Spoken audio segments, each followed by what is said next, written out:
साल 2014 ये साल भारत का फ्यूचर तय करने जा रहा है, भविष्य बनाने जा रहा है।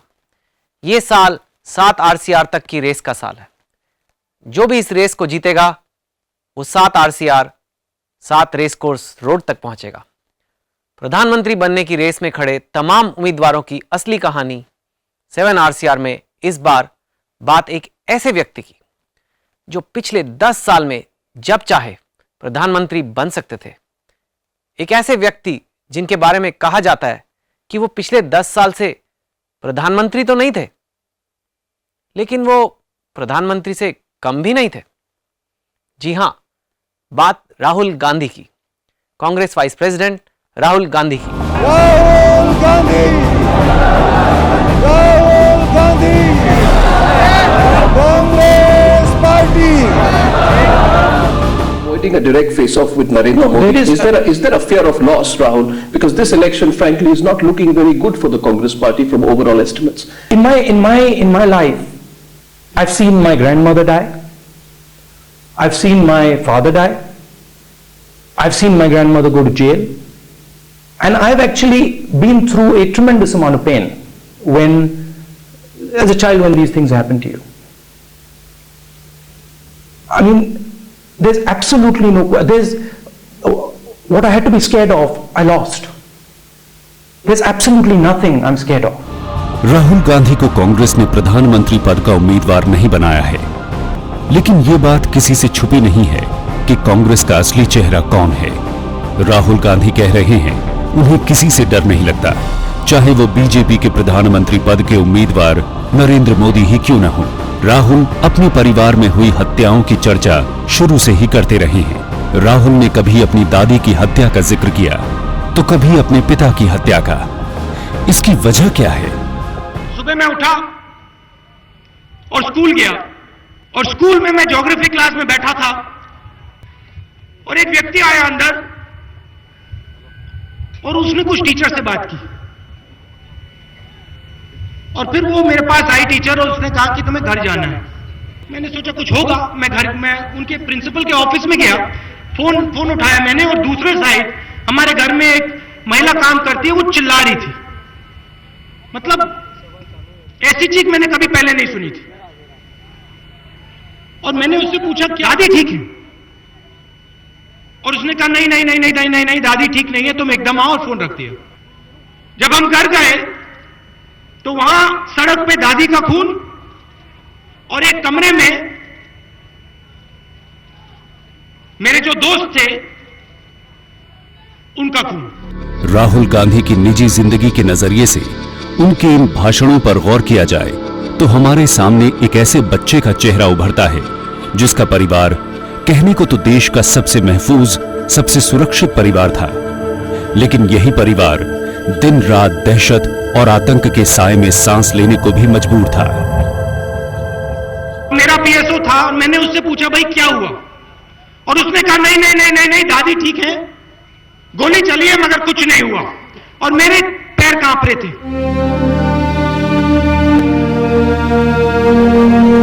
राहुल गांधी ने अपनी दादी इंदिरा गांधी का बार बार जिक्र इसलिए भी किया क्योंकि उनका बचपन अपनी दादी की देखरेख में ही बीता। मशहूर फोटोग्राफर रघु राय अपनी किताब a day in the life of Indira Gandhi में लिखते हैं कि कैसे 2.5 साल के राहुल रोज अपनी दादी प्रधानमंत्री इंदिरा गांधी को ऑफिस जाते हुए देखते थे और उन्हें कार तक छोड़ने आते थे।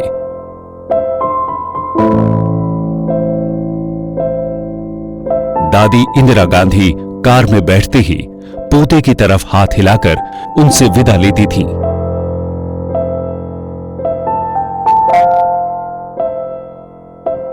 राहुल भी दादी की तरफ एकटक देखते हुए तब तक हाथ हिलाते रहते जब तक कि इंदिरा गांधी की कार आंख से ओझल नहीं हो जाती। फिर राहुल दोनों हाथ सिर के ऊपर उठाकर नारा सा लगाते, गई गई। जब तक ग्रैनी घर से नहीं जाती है तो वो बच्चा जो था अपनी ग्रैंड माँ के साथ ही होता था, because he also loved being with her, because she was tender and spoiling him all the time, more than the mother or the father.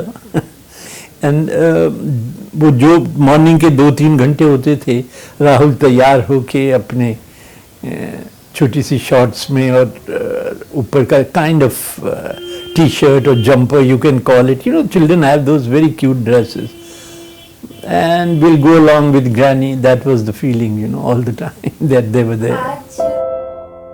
Raghu Rai ने दिन भर दादी और पोते के रिश्ते को अपने कैमरे में कैद किया।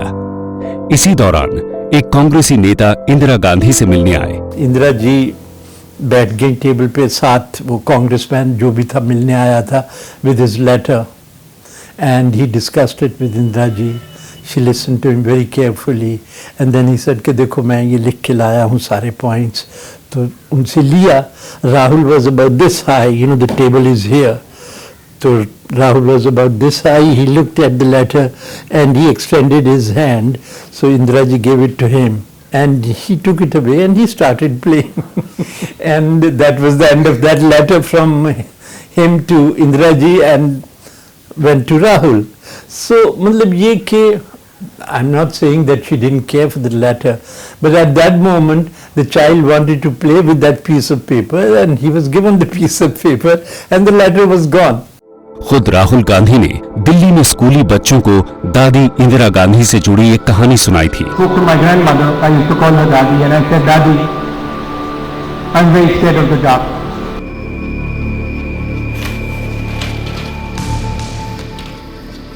क्या हुआ बेटा?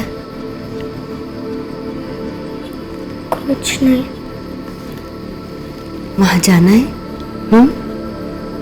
डरो मत, आप जाओ, मैं बैठी हूं ना यहाँ पे, कुछ नहीं, जाओ। शाबाश, मैं देख रही हूँ बेटा।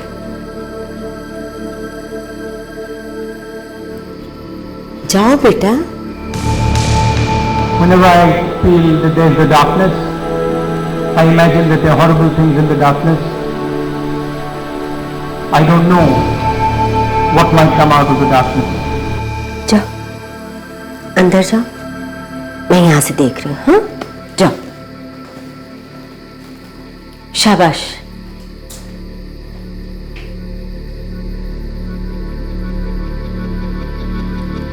अब डर तो नहीं लग रहा ना बेटा? नहीं। I went to the veranda, I walked to the garden, I walked out of the garden, I arrived in the veranda, and I've never been scared of darkness since. Indira Gandhi ने नन्हे राहुल को अंधेरे का मुकाबला करना सिखा दिया था, लेकिन 10 साल के राहुल को अपने स्कूल में अपनी दादी और चाचा संजय गांधी की राजनीतिक नीतियों का खमियाजा भुगतना पड़ा। 1975 में इंदिरा गांधी ने देश में इंटरनल इमरजेंसी लगा दी थी। इसके बाद आम लोगों के मौलिक अधिकार छीन लिए गए थे। बड़ी संख्या में लोगों को जेल में डाल दिया गया था। राहुल के चाचा संजय गांधी की फैमिली प्लानिंग की नीतियां काफी विवादास्पद रही थीं। 1977 में इमरजेंसी हटा ली गई और इंदिरा गांधी सत्ता से बाहर हो गई। अपने स्कूल में राहुल गांधी को अक्सर इन बातों को लेकर ताने सुनने पड़ते थे। राहुल गांधी की जिंदगी में एक बड़ा मोड़ तब आया जब पहली बार राहुल ने मौत को करीब से देखा। साल था 1980। इसी साल राहुल के चाचा संजय गांधी की मौत हो गई और इसी साल यह भी तय हो गया कि संजय गांधी के बाद राहुल के पिता राजीव गांधी पॉलिटिक्स में दाखिल होंगे। 1980 में इंदिरा गांधी के जवान बेटे और राहुल के चाचा संजय गांधी की मौत हो गई। इस हादसे ने इंदिरा गांधी को अंदर से तोड़कर रख दिया था। इंदिरा गांधी की दोस्त और उनकी जीवनी लिखने वाली पुपुल जयकर ने इसका जिक्र अपनी किताब में किया है। संजय गांधी की मौत के बाद इंदिरा ने राहुल, बहन प्रियंका और उनके चचेरे भाई वरुण को अपने कमरे में ही सुलाना शुरू कर दिया था। दादी उन्हें बहादुर बनने और अंधेरे का मुकाबला करने की कहानियां सुनाया करती थी। स्कूल में ताने, घर में चाचा संजय गांधी की मौत से पसरा मातम।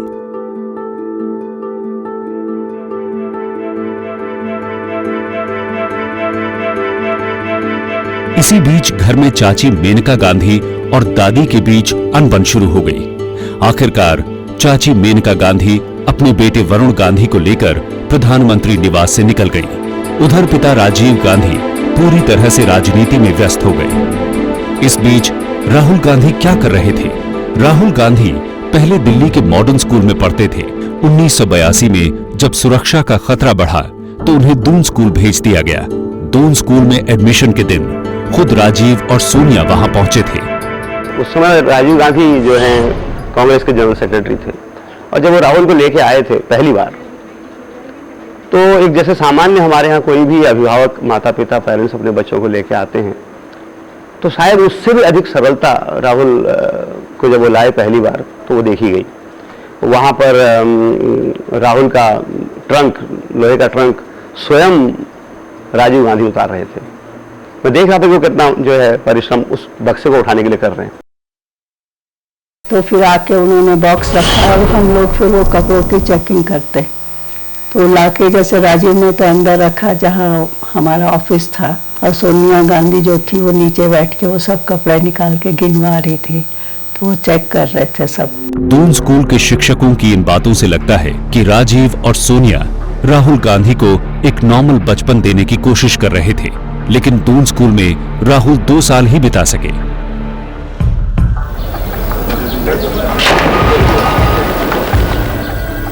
ऑपरेशन ब्लू स्टार के बाद 1984 की गर्मियों में राहुल को वापस दिल्ली बुला लिया गया और दिल्ली के सेंट कोलंबा स्कूल में भर्ती करवाया गया। दरअसल इस दौरान राजनीतिक फ्रंट पर इंदिरा गांधी पंजाब में अलगाववाद की समस्या से जूझ रही थी। 1984 में अमृतसर के गोल्डन टेम्पल में सेना भेजने का फैसला किया गया, जिसे ऑपरेशन ब्लू स्टार का नाम दिया गया। इससे पंजाब की समस्या और बढ़ गई। दूसरी तरफ इंदिरा गांधी खुद अपनी मृत्यु की बात करने लगी। इंदिरा गांधी ने राहुल गांधी को भी मानसिक तौर पर तैयार करने की कोशिश की थी। After Operation Blue Star, my mother-in-law knew that she was going to be killed. She knew that her days were numbered. She had spoken to us. She had spoken to my son in particular. About Rahul? Yes. Really? And He must be very young at the time. he was, I think he was 12. Okay. And then she spoke to my husband and I. She gave us instructions on what to do when this would happen. She gave us instruction on her funeral. 31 अक्टूबर 1984 की सुबह गोलियों की आवाज के साथ इंदिरा गांधी और उनके परिवार का वो डर सच साबित हो गया। राहुल को जब ये खबर मिली तब वो स्कूल में थे।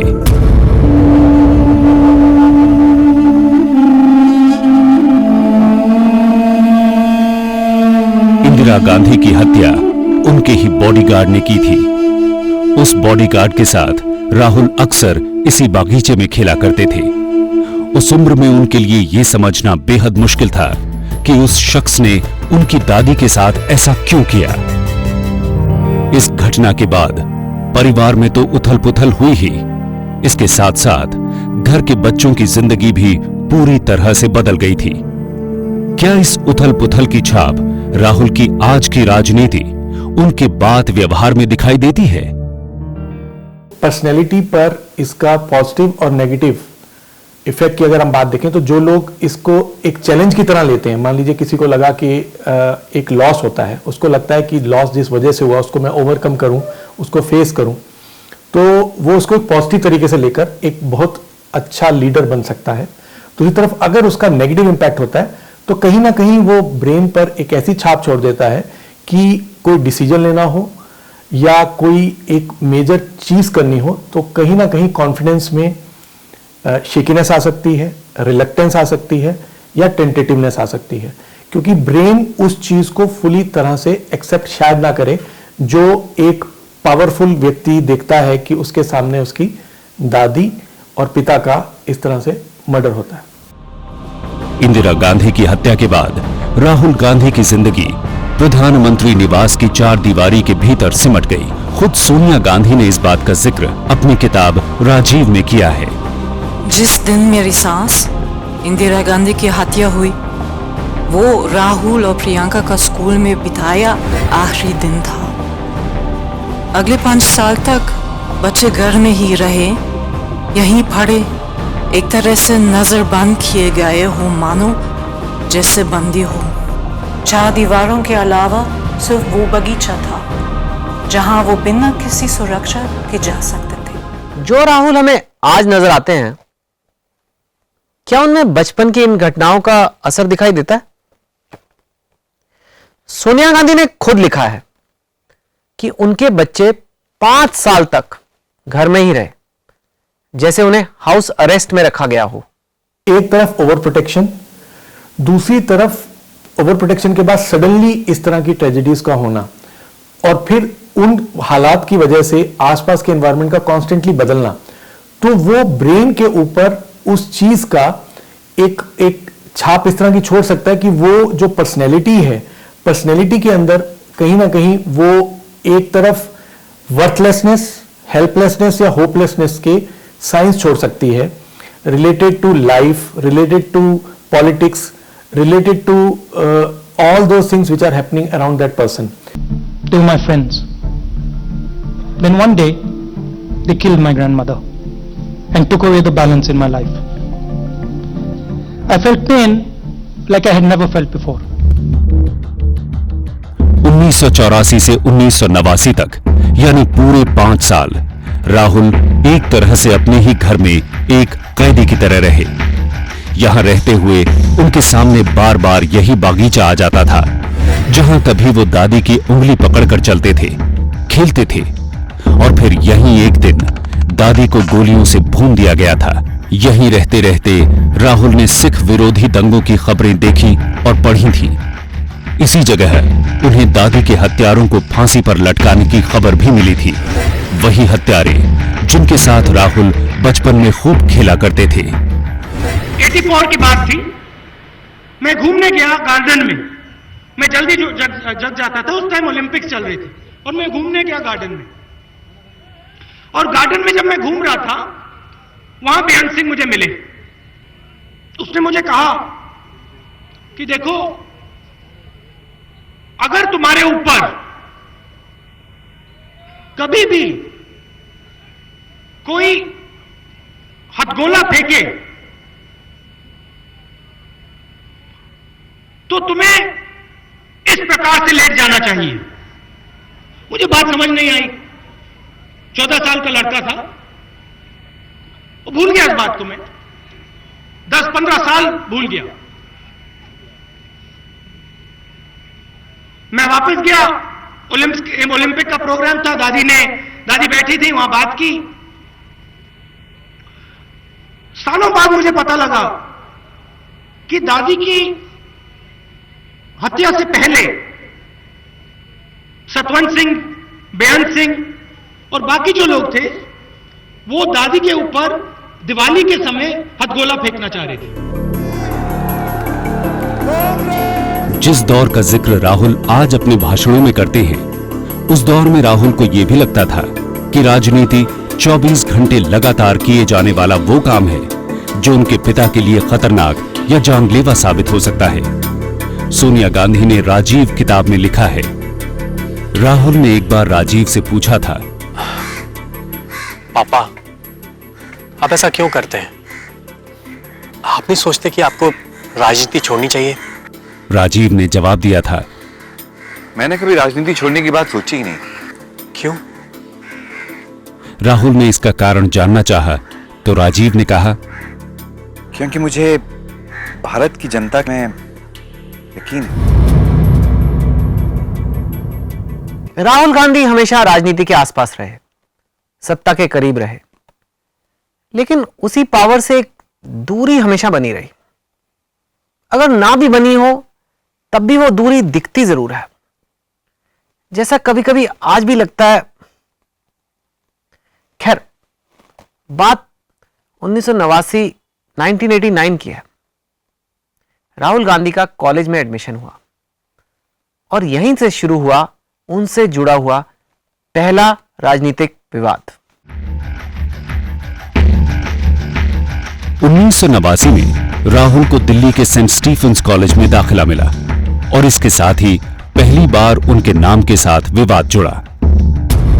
आरती रामचंद्रन ने अपनी किताब डिकोडिंग राहुल गांधी में लिखा है कि तब दिल्ली बीजेपी के अध्यक्ष मदन लाल खुराना ने राहुल के निशानेबाजी संबंधी सर्टिफिकेट को फर्जी बताया, जिसके आधार पर राहुल का चयन हुआ था। स्कूली परीक्षा में राहुल को 61% अंक ही मिले थे। उन दिनों में स्टीफेंस कॉलेज की जो कट ऑफ लिस्ट जाती थी वो 85-87% के करीब जाती थी, और ये बड़ा बवाल हुआ था कि 61%, इनमें कहते हैं कि 60-61% मार्क्स थे, कि 60-61% वाले मार्क्स को स्पोर्ट्स कोटे में एडमिशन दिया गया। और स्पोर्ट्स कोटा, जहाँ तक हमें याद है, राहुल गांधी जी कभी भी स्पोर्ट्स में कभी भी एक्टिव नहीं रहे, चाहे वो स्टेट लेवल का हो चाहे वो नेशनल लेवल का हो। और उसके बाद सबसे हैरानी वाली बात जो हमें लगती थी और जो उस वक्त मुद्दा भी बना था, राइफलिंग को लेके उनको सर्टिफिकेट उन्होंने पेश किए, मुझे याद है। और Rahul Gandhi ji used to wear heavy spectacles at that time. तो एक हेवी स्पेक्टिकल जिसको व्हेन यू डू शूटिंग के टाइम पे you need a concentration in terms of your eyes also, तो बड़ा हैरानी हुई थी। बीजेपी युवा मोर्चा ने इसे मुद्दा बनाया तो राष्ट्रीय राइफल संघ और भारतीय ओलंपिक संघ ने बाकायदा बयान जारी कर राहुल को अच्छा निशानेबाज बताया। कहा गया कि राहुल को राज्य स्तर पर 2 सोने के पदक मिले थे और राष्ट्रीय स्तर पर वो चौथे नंबर पर थे।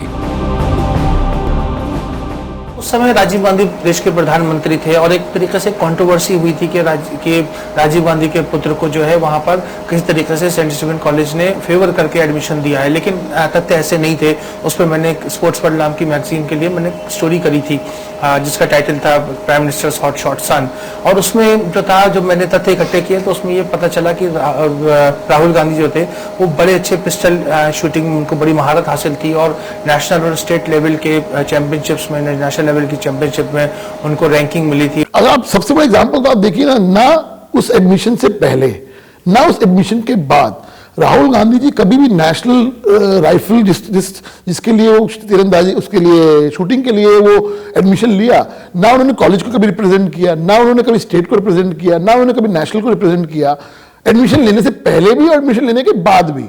तो जो सर्टिफिकेट जो मैनिपुलेटेड थे, इट वाज फॉर श्योर, हमारे पास प्रूफ थे उन चीजों के। उन दिनों में हम लोगों ने दिल्ली पुलिस को जांच के लिए भेजा था। घर पर 5 साल स्कूली पढ़ाई करने के बाद राहुल ने 1989 में सेंट स्टीफेंस कॉलेज में दाखिला लिया था। यहां वो इतिहास पढ़ने आए थे,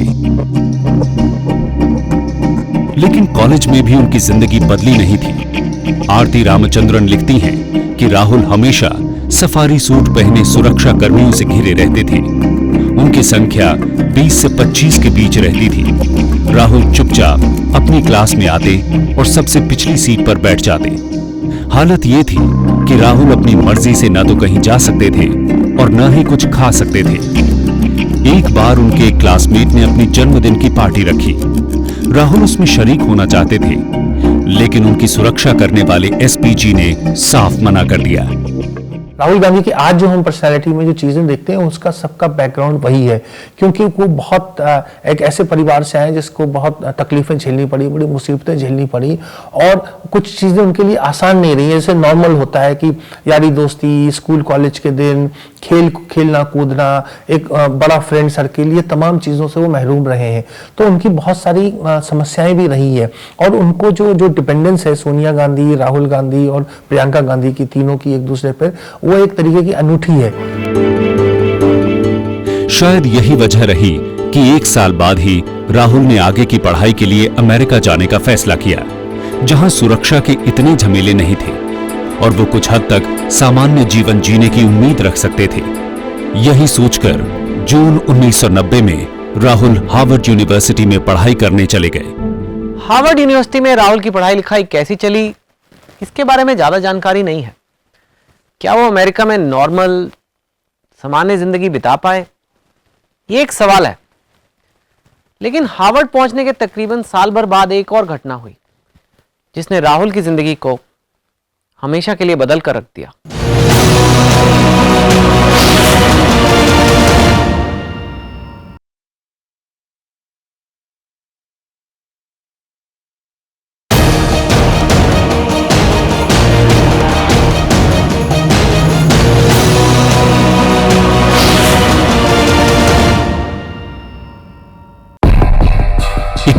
मई 1991 तमिलनाडु के श्री पेरुम्बदूर में श्रीलंका में सक्रिय लिबरेशन टाइगर्स ऑफ तमिल इलम यानी LTTE के सुसाइड हमलावरों ने राहुल के पिता राजीव गांधी की हत्या कर दी। उस समय राहुल अमेरिका की हार्वर्ड यूनिवर्सिटी में ही थे। पिता की हत्या की खबर मिलने के बाद राहुल गांधी राजीव गांधी के पारिवारिक दोस्त और फिल्म स्टार अमिताभ बच्चन के साथ 23 मई को दिल्ली पहुंचे। अपनी दादी को ऐसे ही हालात में खो चुके राहुल को हमेशा लगता था कि उनके पिता की सुरक्षा के इंतजाम ठीक नहीं है। उन्हें लगातार ये डर रहता था कि अगर सुरक्षा प्रबंध ठीक नहीं हुए तो वो दादी की तरह अपने पिता को भी खो देंगे। राहुल के अंदर बैठे इसी डर का जिक्र करते हुए सोनिया गांधी ने राजीव किताब में लिखा है, राहुल अमेरिका से बार बार फोन कर राजीव गांधी के सुरक्षा इंतजामों के बारे में पूछते रहते थे। राजीव की सुरक्षा में लगे सुरक्षा कर्मी इस तरह की सुरक्षा में दक्ष नहीं थे। मार्च 1991 में राहुल छुट्टियों में दिल्ली आए थे। वो राजीव के साथ बिहार के चुनावी दौरे पर भी गए थे। वहां बेहद लाचार सुरक्षा इंतजाम देखकर राहुल बहुत दुखी थे। वापस अमेरिका जाते वक्त राहुल ने कहा था कि अगर सुरक्षा इंतजामों को लेकर कुछ ठोस नहीं किया गया तो उन्हें पिता के अंतिम संस्कार के लिए जल्दी ही वापस आना होगा। राहुल की जिंदगी की इन दो सबसे अहम घटनाओं, इन दो तस्वीरों ने राहुल को जैसे समूची राजनीति का पाठ पढ़ा दिया था। देश की सबसे प्रभावशाली इन्फ्लुएंशियल फैमिली एक बार फिर दो राहें पर थी। मां सोनिया गांधी को यह फैसला करना था कि क्या वो राजनीति में कदम रखे या नहीं। राजीव गांधी की हत्या के बाद कांग्रेस वर्किंग कमेटी ने सोनिया गांधी को नया कांग्रेस अध्यक्ष बनाने का प्रस्ताव पास किया। इसी पड़ाव पर राहुल ने अपनी जिंदगी का पहला राजनीतिक फैसला किया। राहुल ने अपनी मां सोनिया गांधी को राजनीति में दाखिल होने से साफ मना कर दिया। राहुल तो चाहते थे कि मां सोनिया गांधी राजनीतिक करियर के बारे में सोचे तक नहीं। I don't think there's much doubt that after the assassination of Rajiv Gandhi, the Gandhi family was out of politics. I don't think it's any secret that, and she's spoken about this in interviews, Sonia Gandhi went through a very bad patch. She was emotionally very disturbed. I think the kids also felt that they'd had enough of politics. And I think it was always considered improbable, if not downright impossible, that she would ever enter politics. पिता राजीव गांधी की हत्या के कुछ दिनों बाद राहुल वापस America चले गए।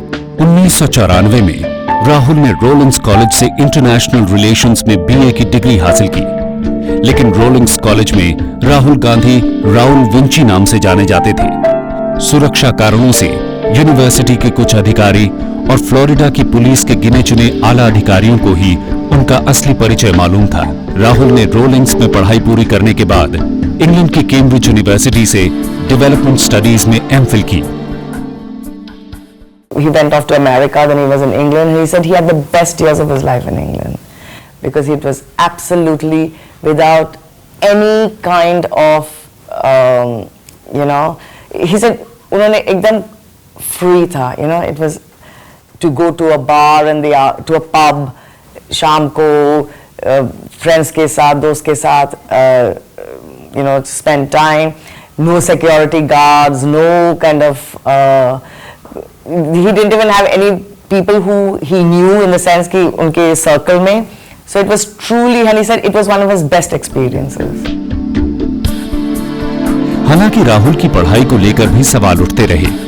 न्यूज़वीक पत्रिका ने दिसंबर 2006 में छापा था कि राहुल ने हार्वर्ड और कैम्ब्रिज में अर्थशास्त्र के कोर्स के लिए दाखिला लिया था, लेकिन वो डिग्री लेने में नाकामयाब रहे थे, यानी वो फेल हो गए थे। इसके जवाब में कांग्रेस प्रवक्ता और अधिवक्ता अभिषेक मनु सिंघवी ने न्यूज़वीक को नोटिस भेजा। बाद में न्यूज़वीक ने कुछ तथ्यात्मक गलतियों के लिए माफी मांगी थी। एक लेवल तक हमको सारी चीजें पता नहीं है, ये हम कह सकते हैं, क्योंकि रॉलेंस यूनिवर्सिटी ने ये बताया है कि राहुल गांधी वहां से ग्रेजुएट कर गए हैं, और राहुल गांधी ने खुद भी ये अपने इलेक्शन जो वो देते हैं अपना इलेक्शन कमीशन को इंफॉर्मेशन, उसमें बताया है कि उन्होंने रॉलेंस कॉलेज से ग्रेजुएट किया है। लेकिन ना तो राहुल गांधी खुद ना ही रॉलेंस कॉलेज ये बताना चाहते हैं कि वो कौन से सब्जेक्ट में उन्होंने ग्रेजुएट किया। तो ऐसी छोटी छोटी बातें हैं जो किसी को पता नहीं है उनके एजुकेशन के बारे में, जो ये एक विवाद खड़ा कर देती है। राहुल गांधी ने कितनी पढ़ाई की, क्या पढ़ाई की, इन पर सवाल आज भी बंद नहीं हुए हैं। Subramanian Swamy has raised questions on your degrees. He says, why does he claim he has an MPhil from Cambridge? Cambridge has no record of his thesis. You cannot get an MPhil without a thesis. He says, yes, he went to Harvard. When Rajiv Gandhi was Prime Minister, somebody, and I won't name, gave $11 million to Harvard Medical School, donors quota. Harvard has this quota. Once you enter, in 3 months, Harvard said to him, we don't think you belong here. So he dropped out. He's questioned both your degrees. I want you today. Were you in Cambridge? I was at Oxford. You were at Oxford. But you spent some time at Cambridge? I was a fellow, visiting fellow at Cambridge for a while. Okay. So, where were you in Cambridge? At Sydney Sussex College. So I was at Trinity in Cambridge. I spent a year there, did my MPhil there. No, I want your response to What's the response? I mean, I want your response to Subramanian. How do you deal with this? You want me to show you my degree? I can show you my degree. जब राहुल विदेश में पढ़ाई कर रहे थे तब देश में नरसिम्हा राव की कांग्रेस सरकार थी और पार्टी पर सीताराम केसरी गुट का कब्जा था। इकोनॉमिक्स में नोबेल प्राइज हासिल करने वाले अमर्त्य सेन तब राहुल से लंदन में मिले थे। अमर्त्य सेन ने लंदन में राहुल से मिलने के बाद कहा था कि मुझे राहुल प्रतिभावान नौजवान लगा। राहुल गांधी ने मुझसे कहा था कि राजनीति में जाने की उनकी कोई इच्छा नहीं है। मुझे नहीं पता कि बाद में उनका इरादा क्यों और किस वजह से बदला। हाँ, राहुल पैसा कमाने के पीछे पागल नहीं थे, वो भारत के विकास की बात करते थे। राहुल ने खुद को राजनीति से दूर रखा, लेकिन उनके सक्रिय राजनीति में आने की चर्चाएं सुर्खियां बनती रहीं। 19 जून 1995 को राहुल 25 साल के हुए, यानी लोकसभा चुनाव लड़ने की न्यूनतम उम्र के। तब मीडिया में उनके अगला चुनाव अमेठी से लड़ने की खबरें आने लगी। 24 अगस्त 1995 को अमेठी में सोनिया गांधी ने एक जनसभा को संबोधित किया। सोनिया गांधी ने अपने भाषण में प्रधानमंत्री नरसिम्हा राव को राजीव गांधी हत्याकांड केस की धीमी जांच के लिए कोसा। नरसिम्हा राव खुद कांग्रेसी थे, तब भी वो निशाने पर थे। दरअसल माना जा रहा था कि इसी सभा में राहुल गांधी का पॉलिटिकल करियर लॉन्च करने की रणनीति बनाई गई थी। लेकिन राहुल अमेठी आए ही नहीं। सोनिया के साथ उस दिन प्रियंका मौजूद थी। राजनीति में आने की सभी अटकलों को लगाम देते हुए राहुल वापस लंदन चले गए, इस बार नौकरी करने। वो Michelle Porter management consultancy company में मैनेजमेंट स्ट्रेटेजी कंसल्टेंट हो गए। उधर हिंदुस्तान में सोनिया गांधी लंबी खामोशी के बाद राजनीतिक रूप से सक्रिय होने के संकेत दे रही थी। अब तक सोनिया ने खुद को राजीव गांधी फाउंडेशन के कामों तक ही सीमित रखा था। सोनिया लाओ, देश बचाओ, ये नारे लगने शुरू हो गए थे। सोनिया के अमेठी के दौरे बढ़ गए और प्रियंका गांधी भी उनके साथ नजर आती थी।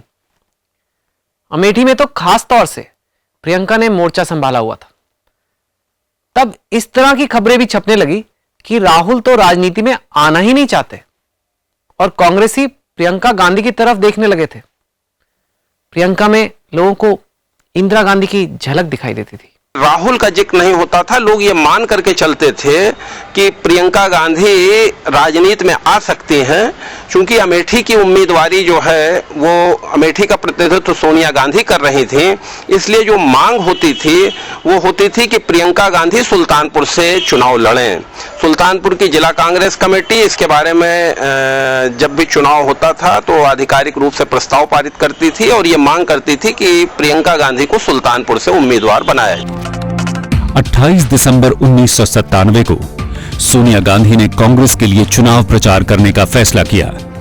11 जनवरी 1998 को सोनिया ने उसी श्री पेरुम्बदूर में जनसभा की जहां 6 साल पहले उनके पति राजीव गांधी की हत्या हो गई थी।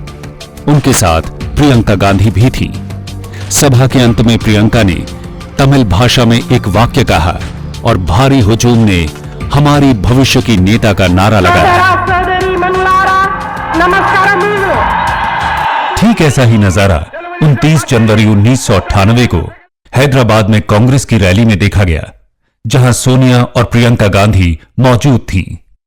राहुल विदेश में थे, लेकिन देश में सोनिया गांधी के साथ प्रियंका 1995 से ही जनसभाओं में देखी जा रही थी। अमेठी से उनको लेकर नारे निकल रहे थे। 1999 में प्रियंका ने अपनी राह राजनीति से अलग कर ली। इसी साल प्रियंका गांधी ने रॉबर्ट वाड्रा से शादी की। इसके बाद प्रियंका ने अपने राजनीतिक कामकाज को अमेठी और रायबरेली तक ही सीमित रखा।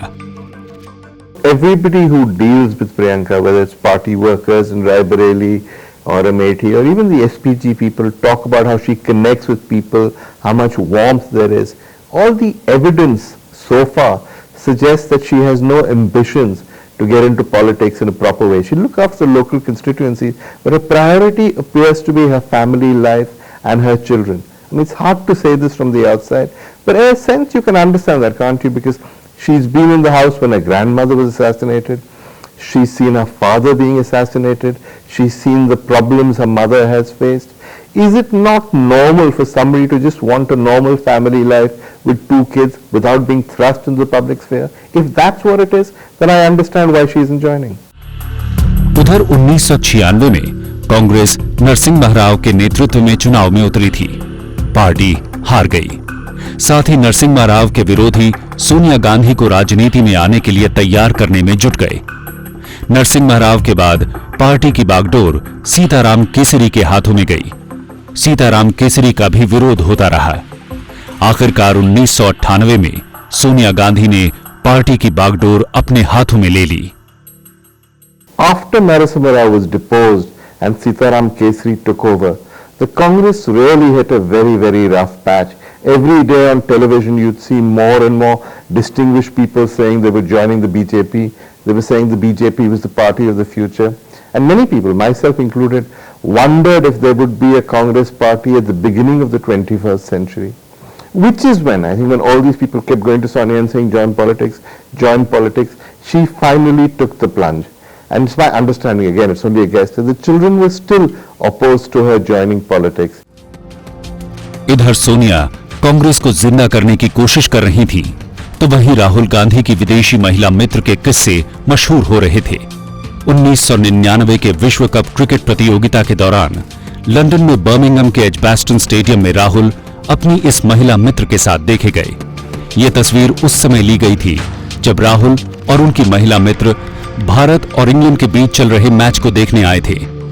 खेल पत्रकार आशीष शुक्ला भी मैच के दौरान स्टेडियम में मौजूद थे।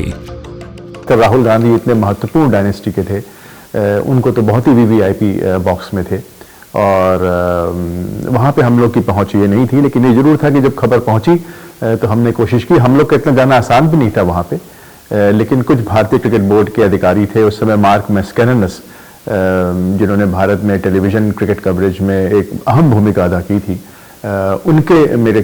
मुझे मानना है कि उनके नेतृत्व में, उनके गाइडेंस में राहुल गांधी वहाँ पे उनके बॉक्स में नजर आए थे और वहाँ पे भी हम लोगों ने भी जाके उनको देखने की उत्सुकता थी और द वेरी फैक्ट कि उनके साथ कोई गर्लफ्रेंड थी, तो वो एक पत्रकारिता के जो हमारा एक कोण होता है, एंगल होता है, उस हिसाब से भी हम उनको देखने को उत्सुक। ये तस्वीर लेने वाले फोटो जर्नलिस्ट ने एबीपी न्यूज को अनौपचारिक बातचीत में बताया कि मैच के दौरान उन्हें अंदाजा नहीं था कि राहुल के साथ बैठी महिला कौन है, लेकिन राहुल के साथ उस महिला के होने की वजह से कैमरे उस ओर लगा दिए गए थे। बाद में जाकर पत्रकारों को राहुल और उनके साथ बैठी महिला के रिश्ते का अंदाजा हो पाया।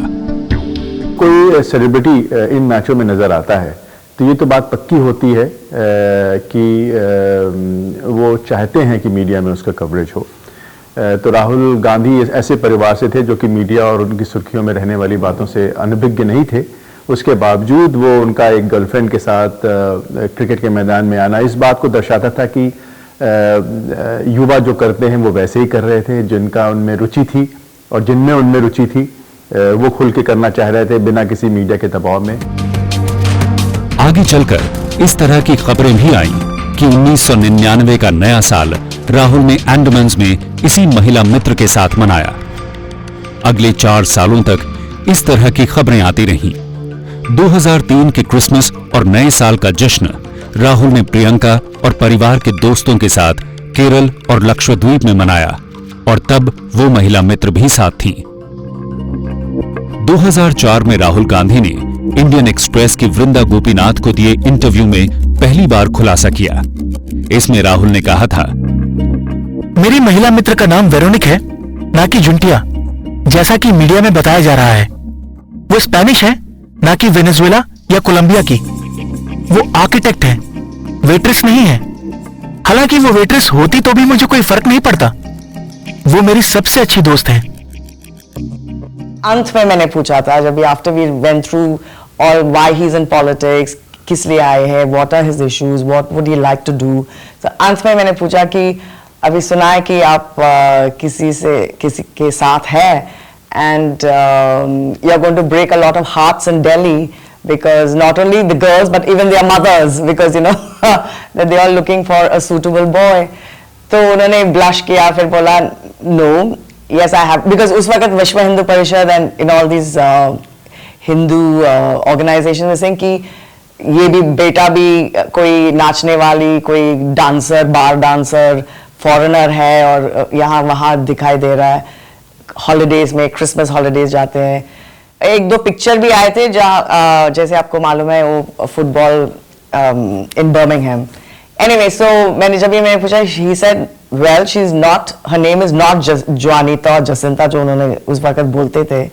हर name is Veronique and she is not you know Colombian जो भी है, like some Colombian drug dealer, although she's Spanish but lives in Venezuela or vice versa, I can't remember. And she's not a waitress, but she is an architect. But he said, I don't have a problem even if she was a waitress, because you know it's okay. तो मैंने पूछा कि आप engagement हो रहा है? He said, well, I'm not ready to settle down yet, and we left it at that.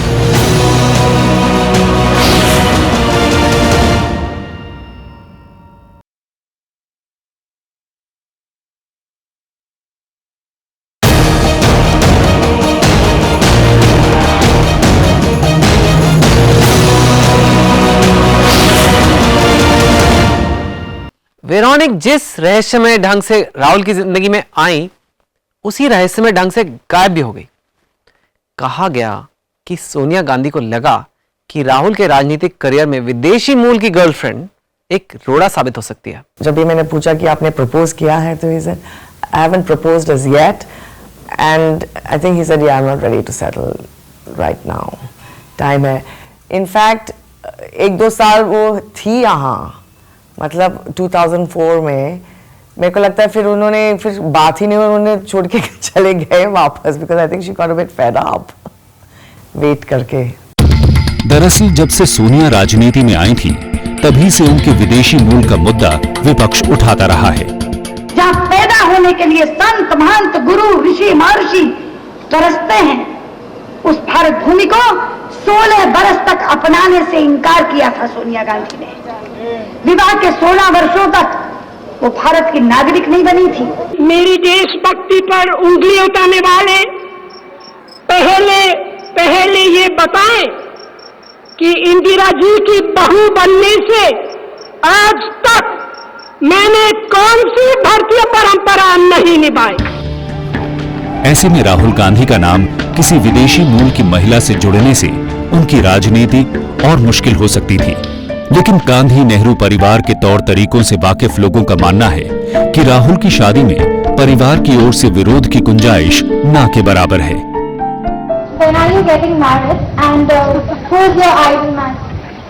Oh my God! I will reduce that. We're really giving me off time. I actually don't know when I'm going to get married. Hopefully soon. आखिरकार इन निजी सवालों से बचते बचाते 2004 में एक बड़ा मोड़ आया। ये साल लोकसभा चुनाव का था। राहुल गांधी ने अमेठी से चुनाव लड़ने का फैसला किया। तब एक इंटरव्यू में राहुल ने कहा था, मेरे पिता की मौत के बाद भी मैं राजनीति में आ सकता था, लेकिन उस समय मैं सिर्फ 19 साल का था और मेरे पास देश को देने के लिए कुछ नहीं था। मैंने अपने आप से वादा किया था कि मैं एक दिन ऐसा करूंगा। कांग्रेस 2004 का लोकसभा चुनाव सोनिया गांधी के नेतृत्व में लड़ रही थी। उनके सामने थे अटल बिहारी वाजपेयी और उनका गठबंधन नेशनल डेमोक्रेटिक अलायंस। इन चुनावों में कांग्रेस ने बीजेपी और उनके गठबंधन को पछाड़ दिया, लेकिन जब प्रधानमंत्री बनने की बारी आई तो सोनिया ने अपनी जगह डॉक्टर मनमोहन सिंह को प्रधानमंत्री बना दिया।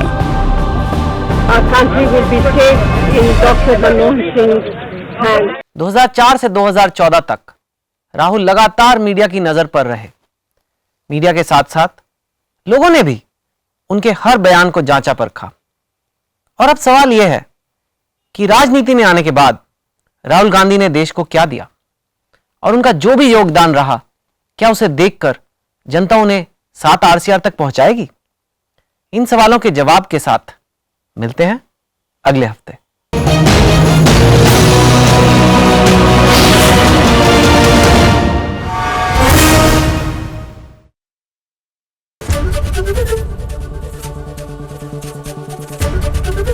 एबीपी न्यूज आपको रखे आगे।